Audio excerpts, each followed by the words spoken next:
Halo guys, ketemu lagi bareng kami di channel Uncle Luis, channel yang akan membahas info seputar traveling, mulai dari review hotel, villa, tempat wisata, sampai tempat nongkrong yang asyik.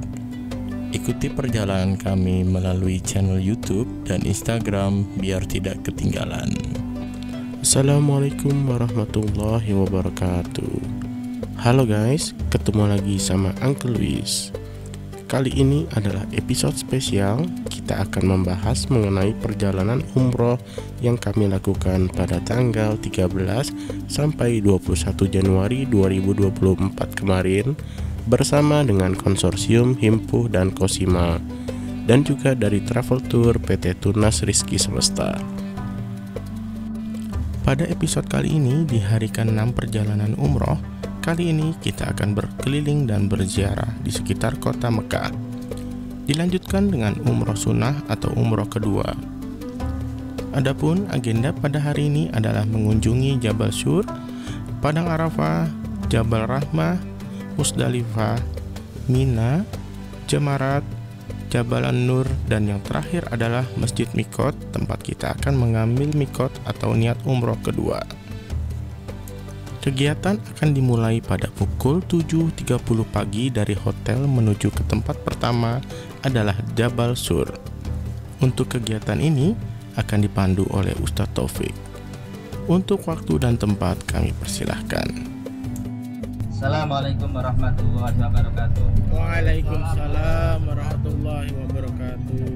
Alhamdulillah alladzi an'ama 'alaina bi ni'matil iman wal islam. Wassalatu wassalamu ala sayyidina wa maulana Muhammadin wa ala alihi wa ashabihi khairil anam wa ala alihi wa ashabihi yunafil ulumi wal hikam amma ba'd.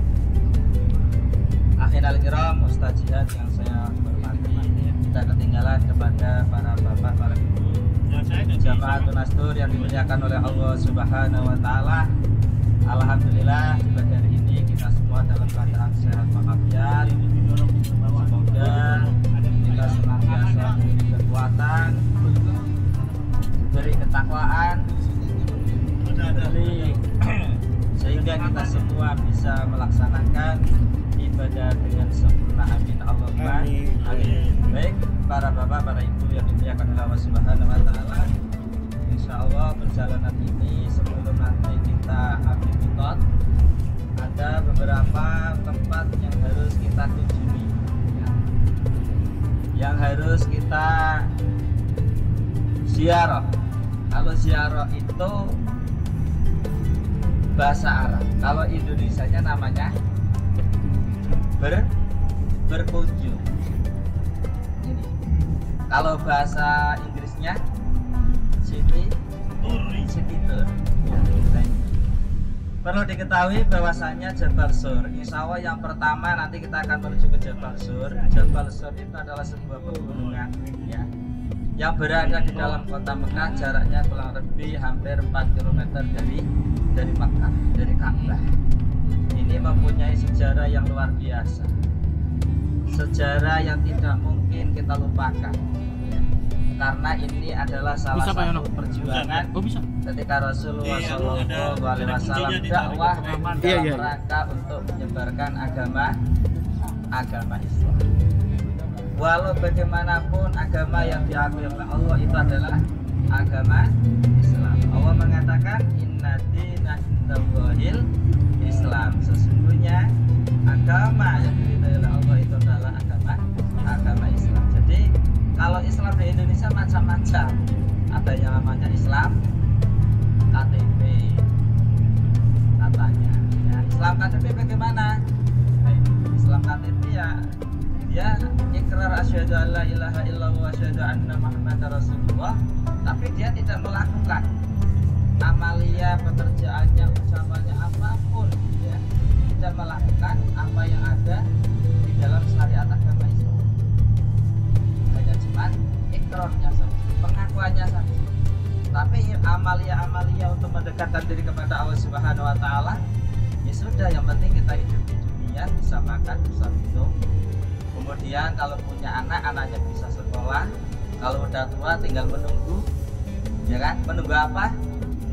Mati, selesai. Nah ini, ya banyak sekali. Lah, orang-orang yang seperti inilah yang sebetulnya adalah salah satu masuk daripada dakwahnya Rasulullah SAW. Karena banyak sekali orang-orang itu yang tidak mengenal kepada Allah Subhanahu wa Ta'ala. Makanya nanti setelah kita ke Jabal Sur, insya Allah nanti kita semua akan turun berada di dalam Jabal Rahmah. Jabal Rahmah itu masuk di dalam tanah Arafah, tanah di mana seluruh umat dunia ketika pada tanggal 9 Dzulhijjah mereka menanti-nantikan hadir di sana, bahkan rela untuk antri haji. Kalau di Jawa Tengah itu waiting listnya itu 33 tahun. Kalau di Jawa Barat berapa? 2 tahun aja. Itu kalau beroda 25 tahun, bayangkan. Hanya cuman tanah Arafah lah di tanggal 9 seluruh umat Islam di dunia semua itu merindukan akan hadir di dalam tanah Arafah. Karena tanah Arafah itu adalah tanah yang sudah dibatasi oleh Rasulullah. Jadi tanah Arafah itu kalau haji cuma memuat katakanlah 3 juta orang. Kalau ditambah yang lain itu tidak bisa masuk ke tanah Arafah, tapi bisanya ke Musdalifah atau ke Mina. Dan ketika wukuf Arafah di luar tidak ada di dalam kawasan Arafah, maka hajinya tidak sah. Makanya banyak sekali jamaah haji Indonesia itu bertanya-tanya, sebetulnya yang membuat antrian panjang itu apa? Kalau tidak tahu, pasti mereka menyalahkan kepada pemerintah. Padahal tanah haram yang namanya Arafah dibatasi, katakanlah Arafah itu Jakarta Timur, Mina Jakarta Barat, Musdalifah Jakarta Selatan. Lah ini sudah ada batasan masing-masing, wilayahnya masing-masing. Monggo Ustaz Agus yang terhormat, Masya Allah yang senantiasa melayani kita ini untuk snacknya. Jadi tanah Arafah itu sudah dibatasi berada di dalam Jakarta Barat. Kalau ada orang itu hadir di tanggal 9 Dzulhijjah di Jakarta Selatan maupun di Jakarta Utara, maka orang itu hajinya tidak sah karena tidak berwukuf berada di dalam Jakarta Barat. Lah Jakarta Barat itu hanya bisa menampung 3 juta manusia. Kalau dipaksakan menjadi 20 juta manusia, tentunya tidak akan muat, pasti akan sesak. Dan nanti ya, ketika jamaah itu mau wukufnya di Jakarta Timur atau Jakarta Selatan, nanti yang wukuf di sana tidak sah secara agama. Makanya sekarang itu antriannya Masya Allah luar biasa. Tahun ini pemerintah Indonesia alhamdulillah ada tambahan kota dari pemerintah Arab Saudi sebanyak 20.000. Ini yang tadinya kota nasional 221.000, sekarang sudah disepakati dengan pemerintah Arab Saudi bahwasanya untuk negara Indonesia diperbolehkan untuk memberangkatkan jumlah jemaah haji sebanyak 241.000. Sampai sekarang setiap hari itu saya tidak sama teman, Ustaz ini ada tambahan lagi jamaah, tambah. Karena apa? Banyak sekali jamaah yang reguler tidak siap untuk pelunasan. Haji sekarang beda dengan haji sebelum-sebelumnya, terutama yang terakhir itu 2023. Kalau 2024 sekarang wajib istitoah kesehatan sebelum jamaah ini melakukan pelunasan. Padahal jamaah haji Indonesia itu kebanyakan lansia lanjut usia. Ini jamaah saya aja kayaknya nggak masuk sana karena usianya 80 tahun, pendengarannya kurang, disuruh ke kanan ambilnya ke kiri. Yaitu urusannya pemerintah. Yang penting kalau saya itu khidmat, pelayanan kepada jamaah. Urusan nanti kok istitoah atau tidak, sudah, yang penting kita sudah ikhtiar, kita pasrahkan kepada Allah Subhanahu wa Ta'ala. Baik Bapak Ibu yang saya hormati, Jabal Sur kemarin udah disampaikan oleh Ahin Al-Kiram Ustaz Jian Jabal Sur itu adalah sebuah gunung. Jabal itu gunung. Kalau Jibalun artinya beberapa gunung. Gunungnya banyak. Makanya kalau jenengan di Mekah itu kemana saja? Saya ke Jibalun. Berarti beberapa gunung, tidak hanya di Gunung Sur saja, termasuk Jabal Rahmah. Jabal Rahmah juga termasuk gunung. Cuman mereka punya nama masing-masing, termasuk Jabal Sur. Jabal Sur ini adalah salah satu peristiwa ketika Rasulullah SAW itu mendapatkan wahyu, mendapatkan mukjizat pertama kali Al-Quran diturunkan oleh Allah Subhanahu wa Ta'ala, itu berada di dalam Jabal Sur atau yang kita kenal dengan istilah gua. Jabal Nur Sur, Jabal Nur ya. Sur sama Nur beda ya. Beda. Bayangkan ya. Ini. Lah, ketika Rasulullah SAW di sana, ya, Allah mengutus kepada malaikat untuk datang ke Jabal untuk apa? Memberikan wahyu, yaitu surat Al-A'la ayat 1 sampai 2. Ketika itu Rasulullah SAW bertemu dengan malaikat Jibril, mereka langsung talak itu apa? Beradab. Makanya banyak penghafal Al-Quran di Indonesia dia belajarnya menggunakan hadis tanpa adanya seorang hadis. Makanya kalau Anda penghafal Al-Quran tanpa adanya seorang hadis, maka keilmuan kualitasnya masih tertanya. Karena sanad itu penting. Sanad itu penting. Orang yang hafal Al-Quran itu harus sangat dianjurkan untuk punya sanad. Lah orang yang tidak yang hafal Al-Quran bagaimana? Tetap sama. Mereka belajarnya harus talak. Saya itu sanadnya Al-Quran itu saya urutan ke 48 sampai kepada Rasulullah Bapak. Saya punya guru namanya Bayai Maftol Basturdiri. Bayai Maftol Basturdiri itu punya guru namanya Bayai Munawir. Mbak Munawir punya guru lagi Bayai Asnawi. Bayai Asnawi punya guru ya kan namanya Syekh Nawawi Al-Banna. Terus sampai kepada malaikat, sampai kepada Nabi Muhammad, kemudian kepada malaikat Jibril, langsung kepada Allah Subhanahu wa Ta'ala. Karena Al-Quran itu diturunkan tidak langsung ya, melainkan butuh beberapa waktu. Tidak hanya sekaligus Allah menurunkan, tapi Al-Quran ini diturunkan oleh Allah Subhanahu wa Ta'ala melihat daripada kondisi dan situasi. Bagaimana ketika Rasulullah menghadapi terhadap umat. Nah, makanya pada saat itu ketika Rasulullah SAW ya, diutus oleh Allah Subhanahu wa Ta'ala dijadikan seorang rasul pada usia 25 tahun, banyak penduduk kafir Quraisy itu tidak percaya. Mereka meragukan ya, meragukan bagaimana diutusnya oleh Allah Subhanahu wa Ta'ala. Lah untuk menghilangkan keraguan bahwasanya Rasulullah SAW itu diutus oleh Allah Subhanahu wa Ta'ala, itu Allah menurunkan yang namanya surat Al-A'la yang berbunyi Iqra bismi rabbikal. Ketika malaikat Jibril menurunkan mukjizat yang berupa Al-Quran, Rasulullah tidak langsung membaca. Rasulullah tidak bisa menerima. Karena apa? Rasul mengatakan, ya Jibril ana la adri. Ya Jibril, saya tidak bisa.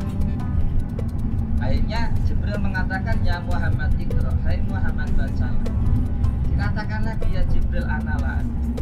Saya tidak tahu, hai malaikat Jibril.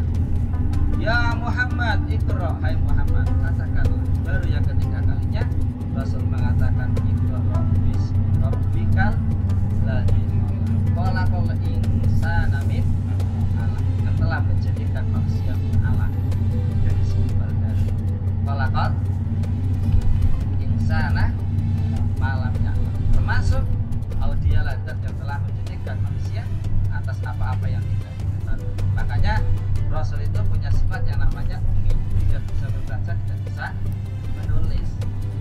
Karena apa? Untuk menghilangkan keraguan atas apa-apa yang diberikan mukjizat oleh Allah kepada Rasulullah Shallallahu Alaihi Wasallam. Nah inilah. Nah, Quran sendiri itu dibagi menjadi dua. Allah menurunkan Al-Quran ada kalanya yang makiyah maupun madani.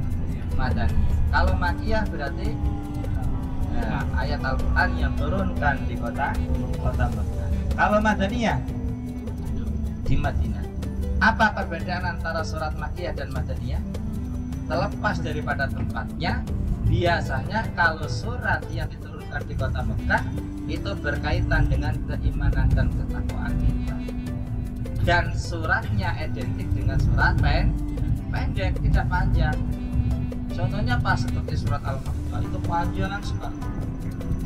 Kalau ada surat yang panjang, ya, nah itu pasti kebanyakan turunnya di kota Madinah atau di kota Madinah. Itu diantaranya untuk membedakan Al-Quran yang turun di Makkah maupun di Madinah. Lah di Madinah itu sendiri banyak sekali. Ya, ketika Rasulullah SAW di sana itu adalah ayat-ayat yang diturunkan hanya cuma untuk berkaitan tentang hubungan dengan sesama manusia. Bagaimana cara menjadi orang yang baik, yang baik. Bahkan sampai dikatakan di dalam hadis maka nayib bila ibadah akhir bagi berjarak. Barang siapa yang beriman kepada Allah dan hari akhir maka muliakanlah tentang ini. Semuanya ini kalau berkaitan dengan manusia kebanyakan itu berada di dalam kota Madinah. Baik, Bapak Ibu yang saya sampaikan ya. Ini pertama nanti kita ke Jabal Sur. Jabal Sur itu adalah ketika Rasulullah SAW dikepung rumahnya. Kemarin ada yang lihat namanya sekarang ditulis Maktabah Makatul Mukarramah atau Borobudur.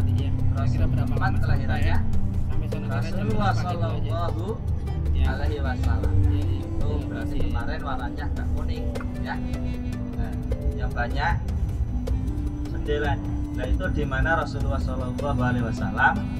Nah ini turun ya, kita foto, kita sudah berada di Jabal Sur sebelah kiri kita. Ya nanti kita lanjut lagi. Oke Bapak Ibu.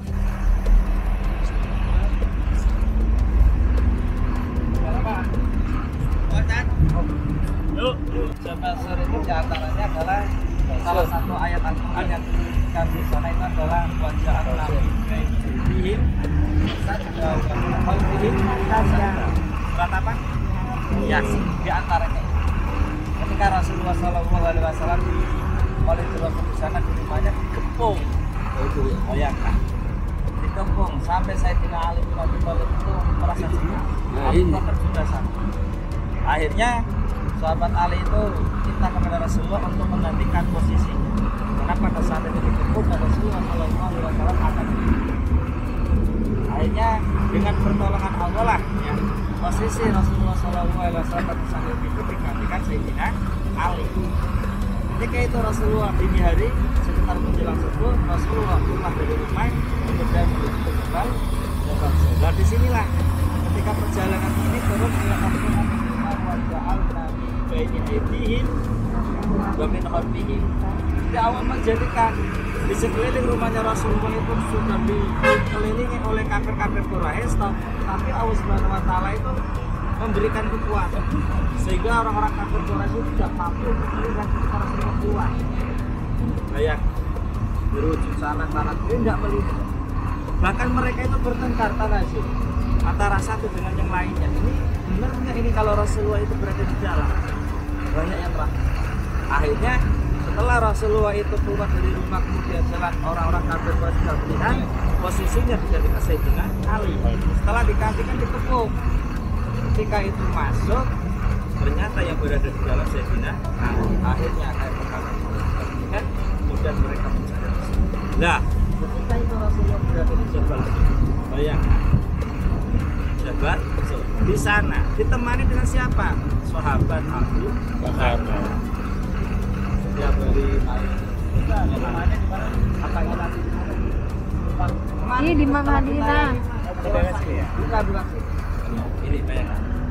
Di sanalah Rasulullah Shallallahu Alaihi Wasallam mengaku kepada Allah Subhanahu wa Ta'ala, ditemani oleh malaikat, ditemani oleh sahabat Abu Bakar.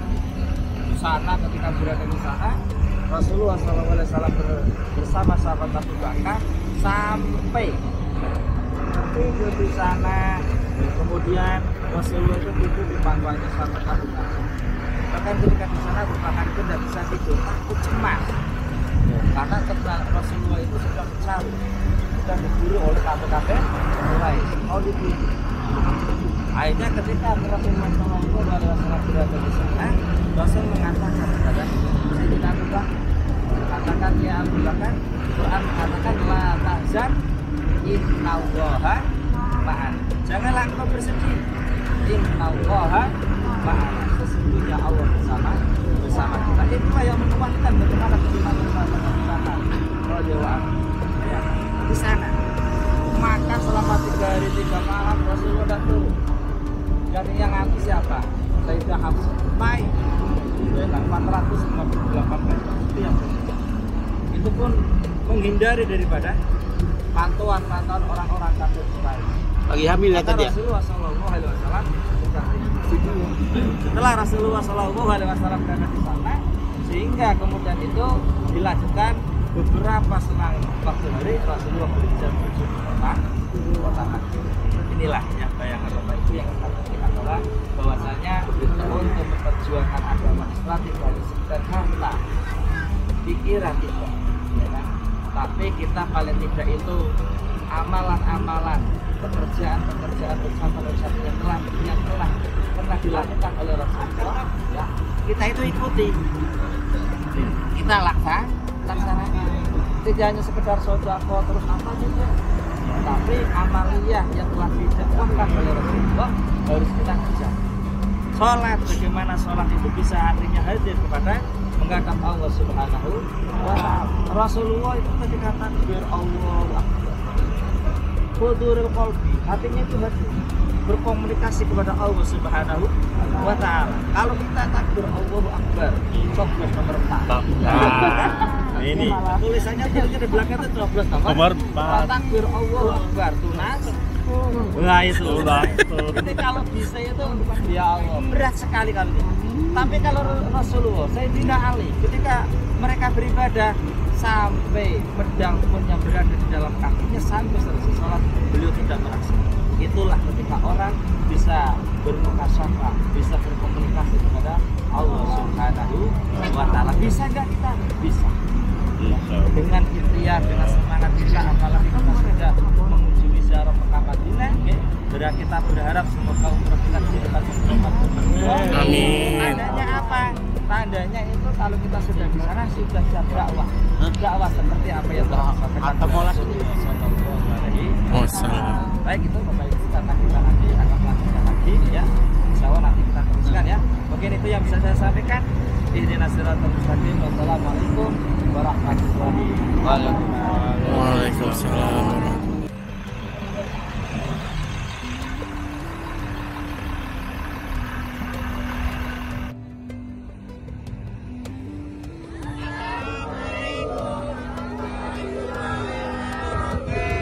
Assalamualaikum warahmatullahi taala wabarakatuh.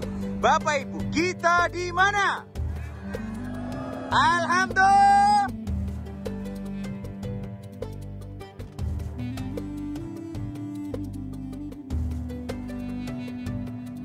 Ini repot ini. Ya. Makanya kalau jamaah umroh aman. Kalau haji itu lama, biasanya ada jamaah haji ketika dia itu sudah lama di Mekah berangkat bareng sama istrinya, jamaah yang bapak-bapaknya itu tanya sama saya, haji ngapunten nih, ada nggak tempat untuk tahallul? Katanya, tahallul paham? Nggak paham.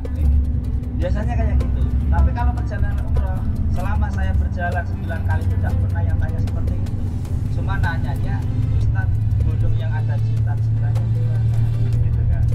Terus gunung ya, gimana kalau kita berdua itu katanya cepat untuk mendapatkan jodoh ya. Lah, termasuk Jabal Rahmah itu memang kalau kita kenal ya, Kalau kita tarik ke belakang, sejarah mengatakan ketika Nabi Adam Shallallahu Alaihi Wasallam itu diturunkan di dalam negara mana? Nabi Adam pertama kali diturunkan di negara mana? Negara India. Ini negara India. Kemudian istrinya namanya Siti Hawa. Itu diturunkan oleh Allah, itu berada di sini, di Makkah atau di Jeddah. Pada saat itu Allah Subhanahu wa taala mempertemukan antara Nabi Adam dengan Siti Hawa berada di dalam Jabal Rahmah. Mereka memadu kasih. Kemudian dalam percintaannya Nabi Adam dengan Siti Hawa ya, melahirkan anak yang namanya Nabi Sid. Ini yang meneruskan ketika Nabi Adam Shallallahu Alaihi Wasallam sudah meninggal. Nabi Sid ini adalah salah satu nabi yang tidak wajib untuk kita hafalkan. Yang kita hafalkan jumlahnya ada 25. Yang tidak wajib dan yang tidak kita ketahui ada berapa?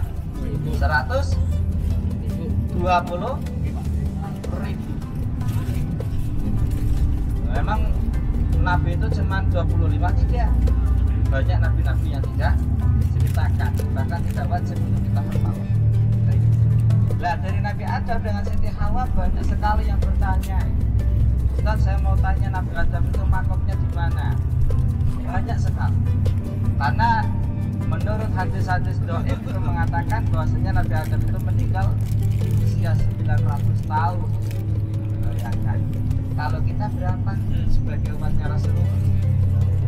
63. Selebihnya adalah bonus. Ini bayangkan. Oh iya, ada contoh. Rasulullah Shallallahu Alaihi Wasallam meninggal di usia 63 tahun. Nabi Adam 900 tahun. Ya, ada beberapa hadis yang mengatakan bahwasanya Nabi Adam itu makomnya berada dikembalikan ketika Nabi Adam diciptakan oleh Allah, itu berada di dalam negara India. Ada kalanya makomnya beberapa ulama mengatakan ada berada di dalam Jabal Qubais, depan hotel kita. Ada pula yang mengatakan bahwasanya jasadnya Nabi Adam alaihi salam ya, itu berada dipindah oleh Nabi Hud ketika Arab Saudi itu tenggelam, dipindah ke Baitul Maqdis, di mana? Palestina. Makanya Palestina itu adalah salah satu negara yang memang di dalamnya ada alladzi barakna tanah-tanah yang senantiasa diberkahi oleh Allah Subhanahu wa taala. Sampai sekarang masih terjadi ghazwah atau peperangan dengan yang namanya Israel. Mari kita doakan ya, semoga teman-teman kita yang berada di Palestina senantiasa diberi kekuatan. Amin. Untuk memperjuangkan agamanya Allah Subhanahu wa taala, senantiasa diberikan keimanan, ketakwaan ya, senantiasa diberi kesabaran oleh Allah Subhanahu wa taala. Al-Fatihah. A'udzubillahi minasyaitonirrajim. Bismillahirrahmanirrahim. Alhamdulillah.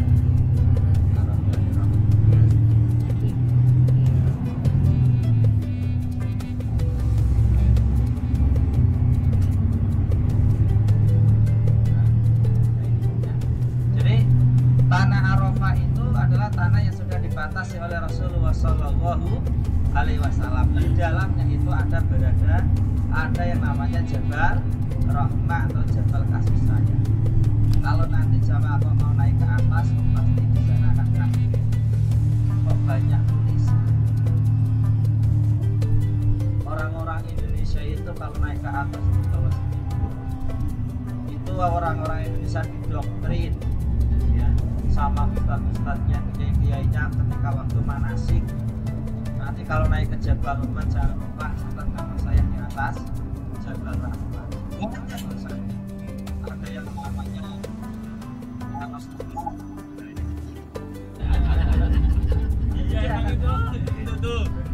Itu orangnya itu. Yang kerok. Iya bener. Apalagi yang namanya Nabi banyak sekali. ngambil banyak. Lah itu pahala itu. Nah, itu. Bayangkan. Nah, itu Padahal kan ini adalah cetusnya. sesuatu yang tidak ada. Nah, iya. Tidak ada ajaran sama sekali, tidak ada Bapak. Pak Eros Cuman ngaku. karena kita merasa sugestinya kalau ke sana itu berharap, ya punya harapan semoga anak kita itu bisa datang ke sini, yang punya jodoh akan segera beri jodoh, sehingga mereka meyakini kalau kita menulis nama di sana insya Allah akan dipermudahkan oleh Allah Subhanahu wa Ta'ala. Padahal itu masya Allah merusak, bukan? Merusak. Kalau dia terlalu yakin, wah itu bisa menjadi ya. Karena walaupun bagaimanapun segala urusan di dunia ini Eros harus ganti kita velg kembalikan itu. kepada Allah Mbak Pilok nggak Pak Eros itu? wa Ta'ala. Ya, itu Buat Jabar coret-coret. Rahmah. Dan nanti kalau di Jabar Rahmah, Bapak Ibu yang saya hormati, di sana nanti banyak orang-orang yang nawarin dagangan juga. Harganya jauh lebih murah daripada kita belanja di Mekah maupun Madinah. Selain daripada kafiyah, mulai dari harga kurma, kismis dan lain sebagainya. Di sana murah. Kenapa murah? Karena di sana tidak ada pajak. Banyak yang nanya, Ustaz, itu saya itu beli ini murah itu di mana? Oh iya, itu di Jabar Rahmah. Apalagi ini musim dingin, saya yakin banyak jamaah ketika sampai di Jabar Rahmah mereka itu akan masih muda. dan menikmati suasana yang ada di sekeliling Jabar Rahmah. Kalau musim panas biasanya jamaah tidak saya arahkan untuk turun, ya, karena itu banyak sekali kalau ada jamaah yang memaksa, kemudian mereka itu ya, sampai di hotel itu bukannya mereka ikut toan, tidak, Ustaz, saya agak ya, saya agak capek. Karena apa? Kepanasan. Makanya insya Allah nanti kita lihat kalau memang ini kok kita mau naik ke atas, monggo dengan catatan kalau memang di sana nanti tidak jarak, silakan kita antar kalau ada yang mau ke atas. Tapi yang jelas kalau kita itu nanti kok lebih cepat itu lebih baik. Jadi kita tidak usah berlama-lamaan. Ya, iktifaan waktu sore. Kita mengambil cukupnya saja. Ya. Tidak terlalu lebay. Ya, Ustaz, saya berkomunikasi dengan suami saya mengenang masa lalu. Berapa tahun Pak Eros? 24 tahun yang lalu Ustaz. Pak Yono juga pamit sama saya. Ustaz, saya juga. Iya. Nah, simbahnya ikutnya saya, ngambil tiktok. Nah ini ya, makanya di sana nanti kita ini saja kita berdiri. Karena apa? Tanah Arafah itu adalah salah satu tanah. Ketika Rasulullah SAW mengatakan man arafah nafsa faqad arafa rabbah. Barang siapa yang mengenal terhadap dirinya sendiri, maka dia akan mengenal kepada Tuhan, kepada Allah Subhanahu wa Ta'ala. Makanya ketika orang itu berada di dalam tanah Arafah kalau musim haji, ya, mulai dari jam 12 yang sampai terbenamnya matahari, jamaah itu tidak ada yang enggak menangis. Semuanya pasti mengeluarkan air mata, menangis, merasa kesalahan selama itu. Ya, ini banyak ya menyakiti terhadap orang lain, kedua orang tua, tetangga kita, ya, pada sifat kita yang tidak mengenal kepada orang lain, ya, cuek dan lain sebagainya. Semua akan tercurahkan berada di dalam tanah Arafah. Itu adalah salah satu tanah untuk muhasabah, untuk introspeksi terhadap diri kita masing-masing. Makanya Rasul mengatakan di dalam hadisnya, al-qayyis man dana nafsahu. Orang yang pandai itu adalah orang yang bukan pandai dalam segi keilmuan saja, tapi orang yang pandai itu adalah orang yang mau berintrospeksi terhadap dirinya kita masing-masing. Makanya kalau di Jawa itu namanya jargon. Jargon itu apa?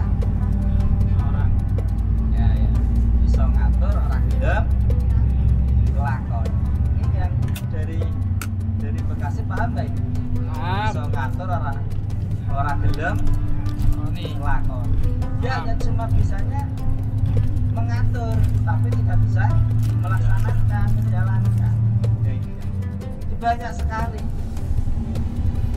Apalagi yang paling parah itu kalau ustaz kan ceramah doang, katanya jamaah di depan Ka'bah ditungguin di lobi gak bangun. Padahal jamaahnya yang kebalik. banyak gitu. Bahkan di alarm jam 4 kita bangun, bener bangun, gitu kan? Tapi apalah daya, setelah masih capek, ketiduran. Makanya dari pertama setelah kita melaksanakan umroh, banyak jamaah-jamaah yang telat ke Masjidil Haram. Bahkan ada yang bablas. Sholat subuh itu jam setengah 8. Tetangganya Pak Eros. Ada. Tapi walaupun bagaimana karena tidak ada unsur kesengajaan nggak masalah. Memang tidak disengaja, ketiduran. Pak Eros, nggak masalah Pak Eros. Itu, yang 3 sudah keluar, yang 1 tinggal karena capek. Setelah kami pulang ternyata masih tidur. Kemudian ditanya, "Mbak udah sholat apaan?" Sholat subuh Mbak. Loh, ini jam berapa? Setelah jendela dibuka kok udah siang gitu kan. Sifatnya langsung alhamdulillah. Halo, kok bisa alhamdulillah? Si mbaknya itu habis sholat subuh itu langsung jamak apa? Sama sholat duha. Gitu kan. Jadi Bapak Ibu saya yakin ketika kemarin kita itu kemana ke Taif, banyak jamaah yang tidak melaksanakan sholat duha. Coba yang melaksanakan sholat duha siapa? Coba. Nggak ada. Pak Yono, Pak Sudiman, kemudian saya naik ke atas dulu. Banyak, jadi kan. Makanya banyak, walaupun tidurnya kesiangan sekalian sholat duha. Makanya kalau di tanah ini itu tidak bisa. Kita hanya ikhtiar melakukan yang terbaik, melakukan ibadah mendekatkan kepada Allah. Tapi kalau urusan surga dan neraka itu adalah hak prerogatif Allah Subhanahu wa Ta'ala. Niatnya diurungkan saja. Ya, jangan ditulis. Kalau ditulis itu nulisnya di hati. Ya, ditulis namanya. Tapi yang ditulis namanya istri, jangan orang lain. Kalau nama orang lain jadi masalah ini. Karena dulu itu ada salah satu jamaah umroh ketika melihat orang Arab cantik itu difoto, dia di status, padahal statusnya sudah punya istri, istrinya marah. Nah, yang bikin status itu bukan dia, apa jadi pinjam. Tujuannya untuk ya, guyon, tapi ternyata istrinya marah-marah. Ya, makanya tolonglah kegiatan-kegiatan yang sifatnya tidak ada manfaatnya. Ya, kalau bisa kita hindari, ya, dan jangan dilaksanakan. Bapak Ibu dipersiapkan ya. Nanti kita turun bareng-bareng. Handset dipakai handset. Ya, handsetnya dipakai. Insya Allah nanti kita ke sana turun, ya, jalan bareng-bareng. Berapa jam kita di sini? Kita biar aja ya. 5 jam. Siap. Maka Bapak Ibu dipersiapkan.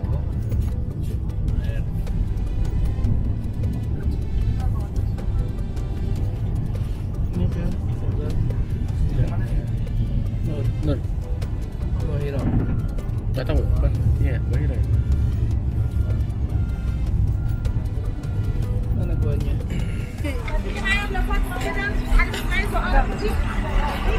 سؤالي خالص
itu di angka 49 derajat. Jadi amat melelahkan dan bisa dibilang sangat jauh. Tapi setidaknya kenapa kita ajak turun untuk berjalan untuk Jabal Rahmah? Jangan ada yang memiliki pemikiran bahwasanya wah kok diajakin panas-panasan. Tapi tujuan dia ini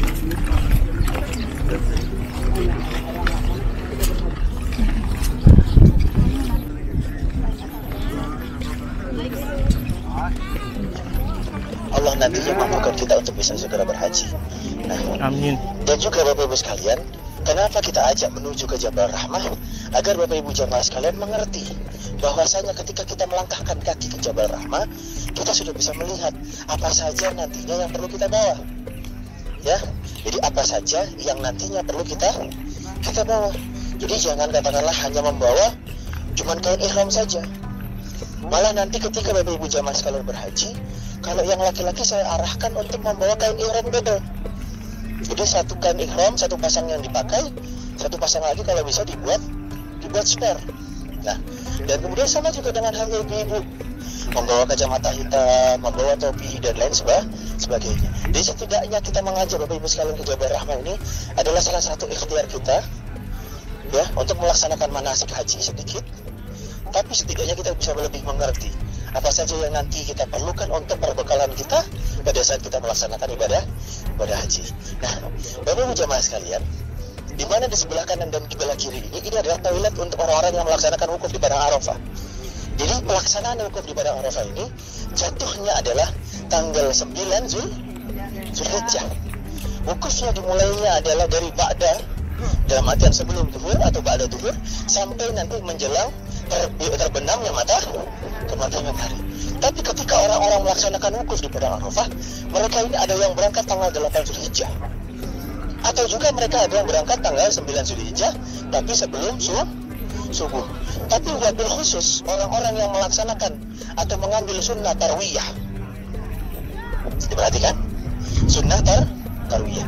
Tarwiyah itu adalah menuju Mina dan kemudian menginap di Mina, bermalam di Mina, yang dimana tujuannya adalah untuk mempersiapkan perbekalan sebelumnya melaksanakan ibadah wukuf dan nantinya bermalam di Mina kembali. Jadi tanggal 8 Zulhijjah mereka biasanya sudah menuju ke Mina, bermalam di Mina hingga nanti selepas waktu fajar mereka baru bergerak dari Mina menuju ke mana?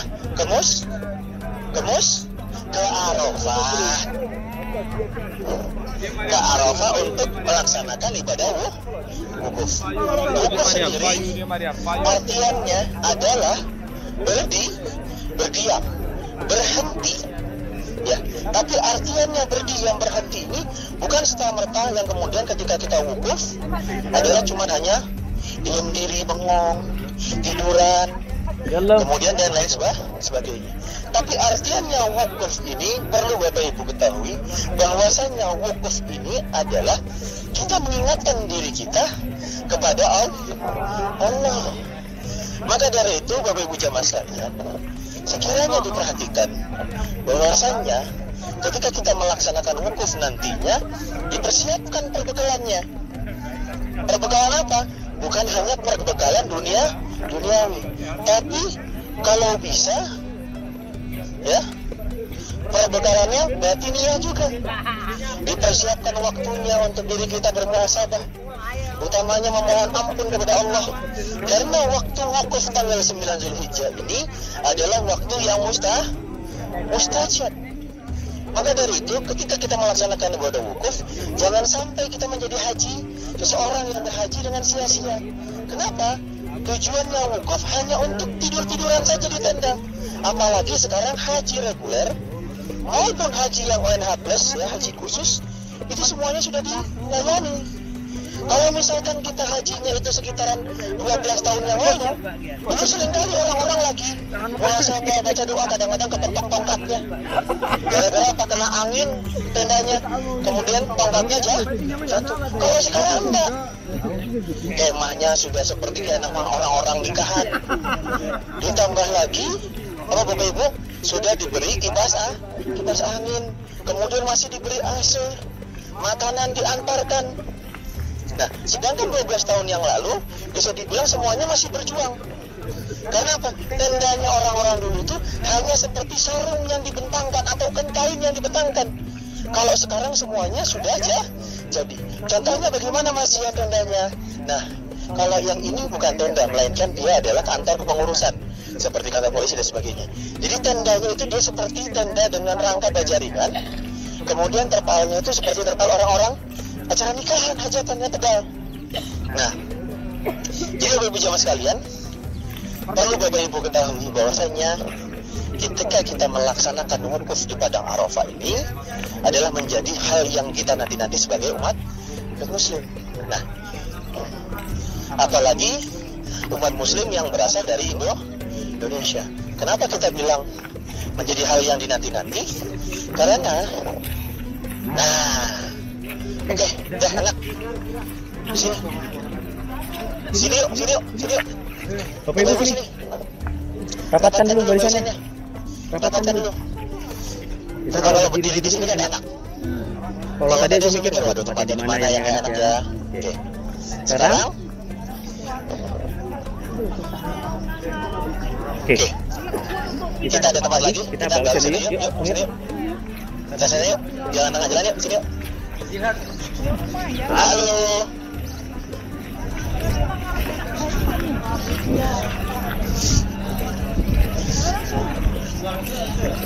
Anak umurnya, anak nampak. Yuk mari sini semuanya. Nah, karena saya mau menjelaskan panjang kali lebar. Kalau di tengah jalan kayaknya mengganggu orang jalan ya. Tapi kalau di sini insya Allah tidak mengganggu. Jadi silakan rapatkan tunaster. Silakan Pak Ero, sini. Nah, Bismillahirrahmanirrahim. Bapak Ibu jamaah sekalian, kita sudah menjalani perjalanan yang jaraknya sekitaran hampir bisa dibilang 1,1 kilo dari parkiran bis menuju ke Jabal Rahmah. Dan ingin saya jelaskan bahwasanya ini adalah tempat yang selalu dinanti, tempat yang selalu diinginkan oleh seluruh umat muslim di dunia untuk melaksanakan rangkaian ibadah haji. Ya insya Allah mudah-mudahan tujuan kita ke sini ini adalah untuk mendapatkan ya perasaan, rasa, pengalaman, dan juga utamanya lebih mengerti lagi. Dalam artian ketika nanti seseorang memberikan ilmu tentang terkait manasik haji, kita dengan mudah bisa memahami apa yang disebutkan sebutannya adalah manasik haji. Yang dimana Bapak Ibu sekalian, kita saat ini berada di Padang Arafah, yang utamanya berada dekat dengan kaki Jabal Rahmah. Jadi Jabal Rahmah kiri Bapak Ibu sekalian, ya dekat depan itu ya, ada monumennya, banyak orang yang naik. Dan kemudian perlu Bapak Ibu ketahui bahwasanya Jabal Rahmah ini adalah tempat di mana utamanya kita melaksanakan ibadah wukuf. Tapi bukan di Jabal Rahmah saja, melainkan ada batasan-batasannya. Batasan-batasannya itu bisa kita lihat dengan cara Bapak Ibu melihat ya, tadi kita masuk ke sini kan kelihatan ada plakat atau baliho besar berwarna kuning. Kalau misalkan dari luar tulisannya adalah Badaya Arafah, artinya batas dari tanah Arafah. Tapi kalau kita dari sini bacanya beda, bukan Badaya melainkan Nihaya. Artinya apa? Batas akhir dari tanah Arafah. Jadi ketika orang-orang melaksanakan wukuf di Padang Arafah pada tanggal 9 Zulhijjah, maka kita wajibnya adalah berada di dalam tanah Arafah. Siapapun yang melaksanakan wukuf di Padang Arafah, utamanya di luar dari batasan, maka jatuhnya hajinya ini tidak sah. Kenapa Mas ya? Karena hukumnya wajibnya adalah berada di tanah Arafah. Jadi perhatikan Bapak Ibu jamaah sekalian, ketika kita nantinya mudah-mudahan Allah berikan rezeki kita untuk melaksanakan ibadah haji, ketahui batasan-batasan dari Padang Arafah. Kalau zaman ayah saya, zaman abah saya itu tahun 79, tahun 78, itu nggak ada batasan yang jelas. Cuman hanya tonggak-tonggak saja. Ya. Aja. Suaya, irfan suaya.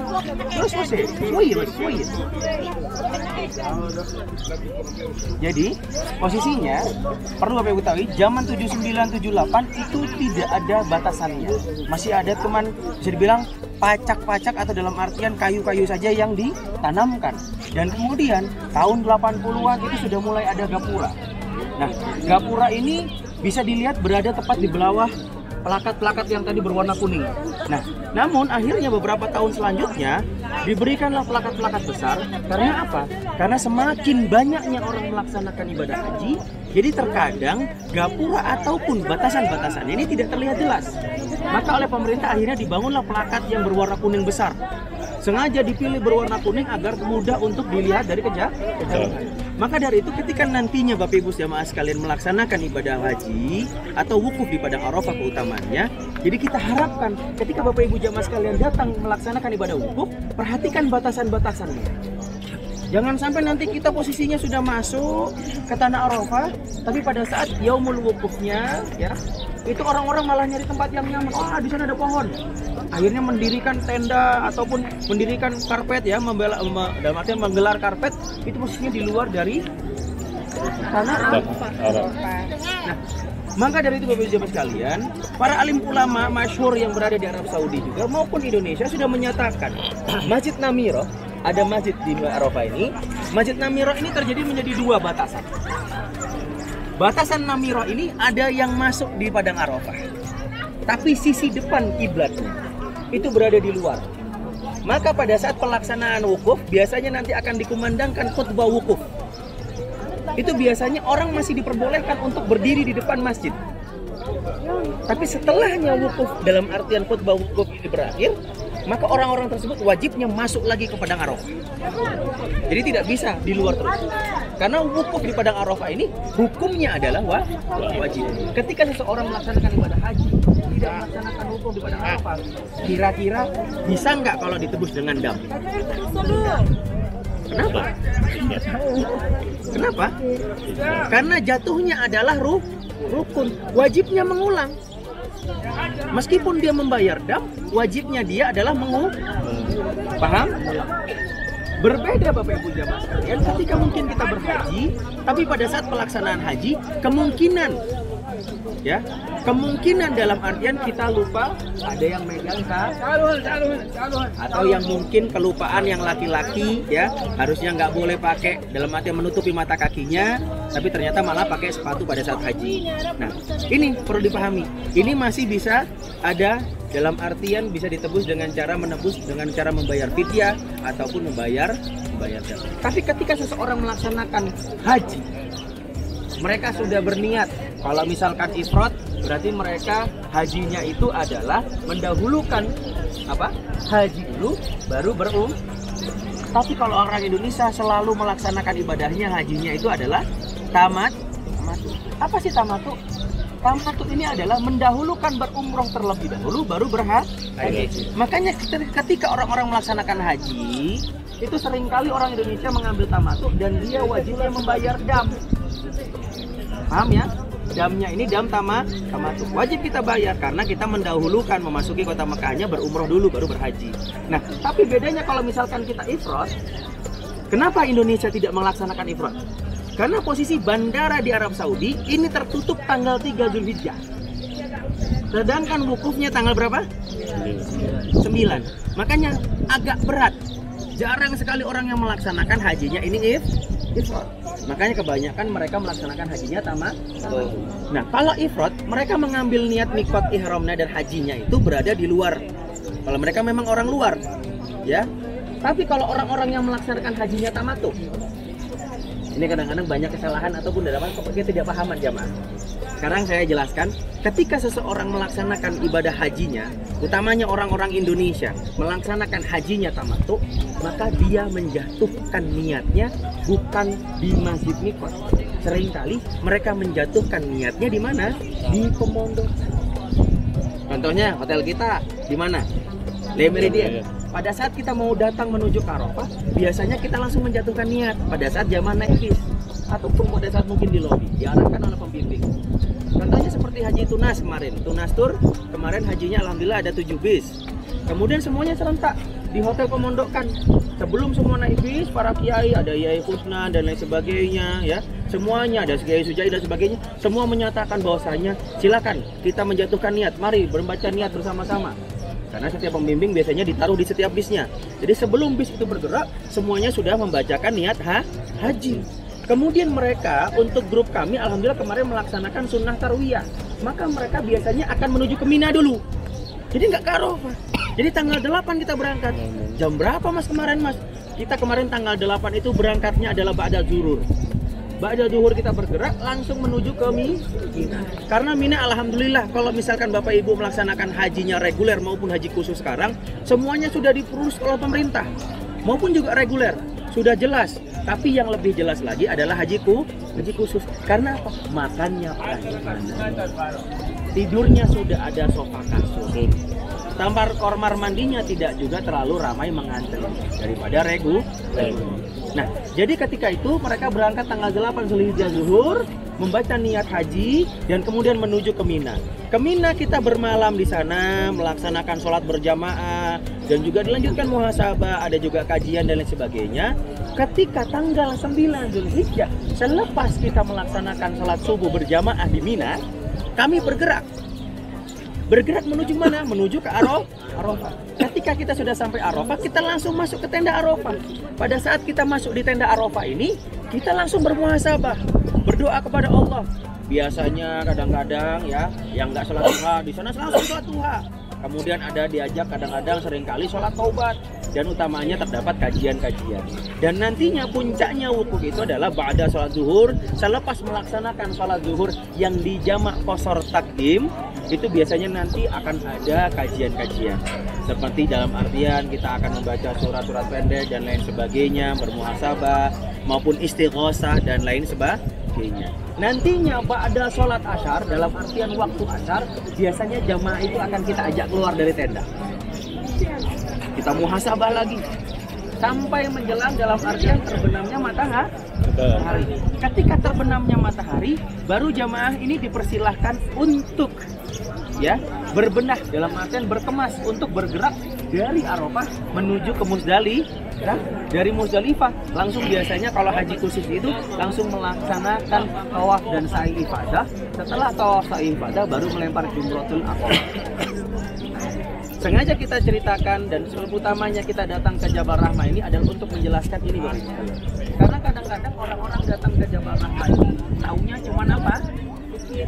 Bukit Cinta. Bukit Cinta, tempat orang wukuf. Tapi terkadang kita tidak mengerti apa saja yang kita laksanakan. Sengaja saya jelaskan seperti ini agar Bapak Ibu sekalian memiliki pemahaman. Ketika nanti sudah memiliki pemahaman ini, seringkali akan tumbuh benih-benih rasa dan cinta yang akhirnya nanti mengikrarkan untuk segera melaksanakan ibadah haji. Nah, ini tujuannya. Ketika seseorang biasanya sudah mendapatkan ilmu, seringkali nanti dia akan lebih memahami. Insya Allah bisa dipahami? Bisa dipahami? Enak nggak pakai headset? Enak. Jadi semuanya kedengeran kan? Ya. Jadi Bapak Ibu jamaah sekalian di Fadlur Rahman, tamu-tamu Allah muliakan, inilah tujuan mengapa kita ajak Bapak Ibu jamaah sekalian menuju ke Jabal Rahmah. Jadi jangan sampai menjadi hal-hal yang tidak diinginkan. Contohnya adalah ya kadang-kadang nih dalam artian bercandanya orang-orang foto mantu sama anaknya di staples kemudian dibuang di Jabal Rahmah. Tuh. Kemudian datang ke Jabal Rahmah, naik Jabal Rahmah dan kemudian coret-coret. Contohnya Aisyah, Love Abu. Padahal di agama kita tidak ada syariat. Mas Jihad, berarti kita nggak boleh doa di sini? Boleh. Tidak ada larangan orang berdoa. Tapi yang tidak boleh adalah mendatangi Jabal Rahmah dengan khususon dia minta jodoh atau babnya tentang perjodohan dan percintaan. Mau naik silakan, kita berikan waktu. Nggak mau naik juga nggak apa-apa. Mau foto-fotoan silakan. Mau doa bagaimana Mas Jihad? Saya nggak tahu nih arah kiblatnya kemana. Kalau di sini arah kiblatnya ke sana. Tapi kalau saya menyatakan ketika panas-panas seperti ini, kita ikhtiar jalan dari bis menuju ke Jabal Rahmah, ucapkan doa hajatnya, minta kepada Allah, ya Allah, ya Rahman, ya Rahim, sesungguhnya aku telah menikmati panasnya padang Arafah ini, maka aku memiliki rasa ingin melaksanakan haji, maka permudahkanlah saya untuk bisa berhaji. Jadi jangan cuma jalan-jalan kemudian ada kelihatan Jokowi 50.000 akhirnya belanja. Tujuan utamanya kita memberikan ilmu dan wawasan, akhirnya kalah dengan Jokowi 50.000. Dari sini insya Allah bisa dipahami. Yang merasa dalam artian dengan istrinya, ya, dengan suaminya, ataupun yang mungkin ada yang dengan mantunya dan lain sebagainya. Dan kita selipkan doa, ya Allah, jadikanlah anakku ini seperti Nabi Adam dengan Ummi Hawa. Boleh, tidak ada larangan. Doa itu tidak ada larangan. Yang tidak diperbolehkan itu adalah mencoret-coret, melempar foto, apalagi mengkhususkan doanya bukannya minta sama Allah, malah mintanya ke Bukit Jabal Rahmah. Ini yang tidak diperbolehkan. Insya Allah kira-kira sudah bisa dipahami. Insya Allah sudah sangat jelas. Baru nanti insya Allah nanti akan ditambahkan kemungkinan pada saat kita bergerak dari Arafah menuju ke Muzdalifah, rangkaian ibadah haji. Insya Allah ini cukup dari saya. Sekarang kita akan melaksanakan foto bersama. Mari Bapak Ibu sekalian, kita pindah dulu yuk.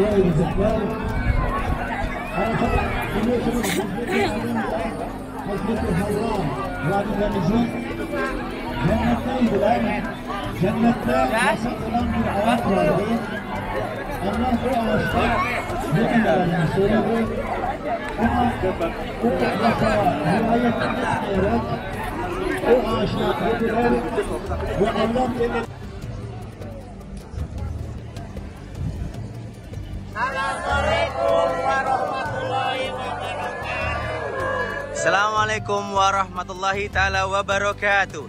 Bapak Ibu, kita di mana? Ya, alhamdulillahirobbilalamin, saat ini jamaah keberangkatan 13 Januari 2024 telah sampai di kaki Bukit Jabal Rahmah di Padang Arafah.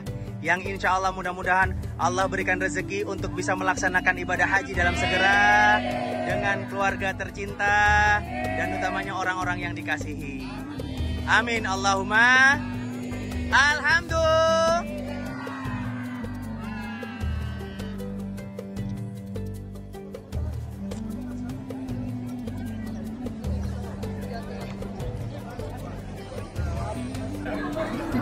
Mari Pak, saya bersama, mari foto dulu. Di fotonya mendekati. Nanti lagi bareng.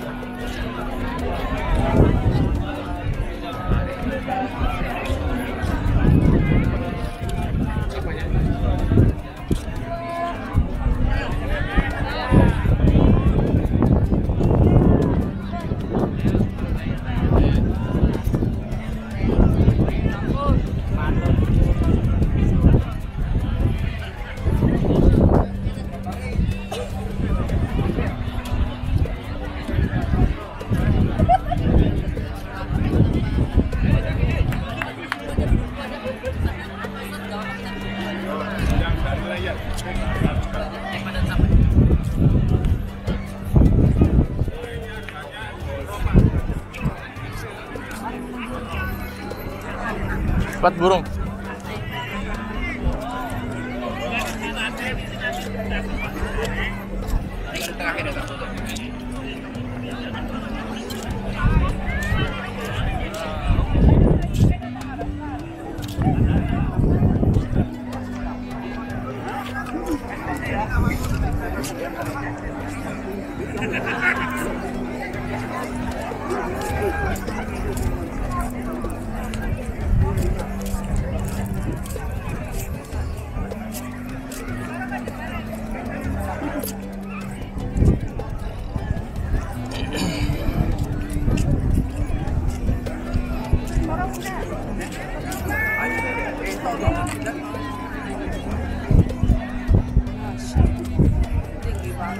Curam dia.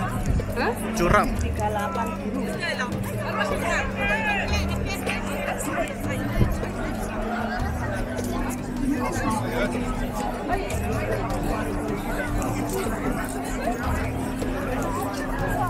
Ke situ aja ya. Sampai situ aja ya. Tak turun lagi.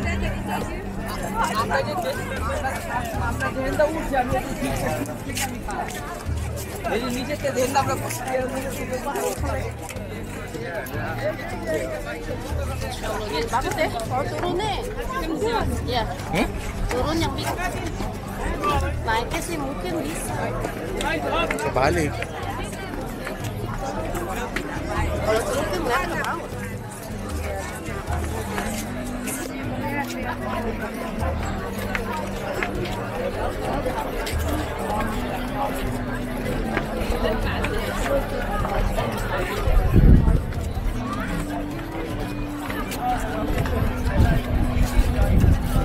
Panggil loh. Enggak.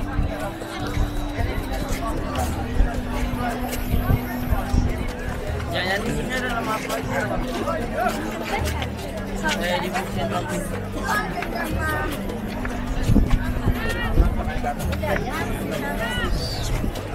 Saya di sini.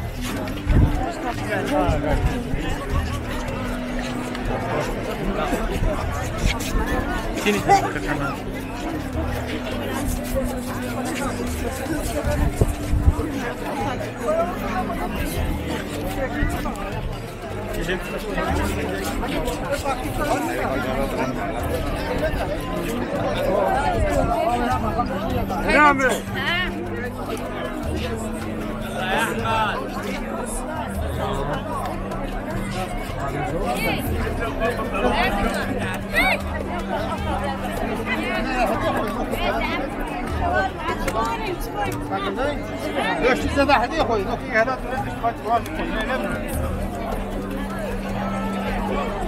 يا نعمة